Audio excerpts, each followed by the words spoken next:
সম্পর্ক।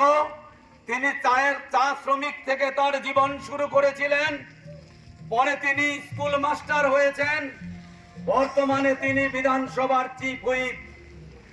তার যে ব্যক্তিত্ব, তার যে রাজনৈতিক সংগ্রাম, ইতিমধ্যেই পশ্চিমবঙ্গের সাধারণ মানুষ বিধানসভার ভেতরে এবং বিধানসভার বাইরে ইতিমধ্যেই দেখেছে।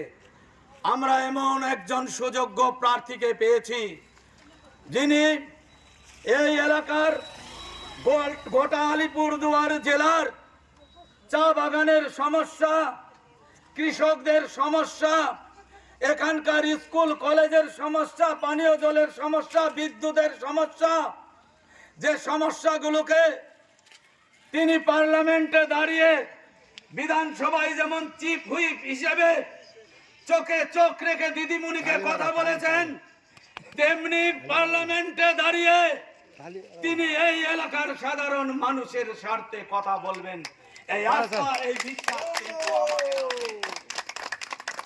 এবং আমরা যে কথাগুলো আপনাদের সামনে তুলে ধরতে চাই, গোটা দেশে এমন সরকার কি কেউ দেখেছেন যারা সিনিয়র লোক কিংবা যারা ইতিমধ্যে 2-3 বার ভোট দিয়েছেন, যে কোনো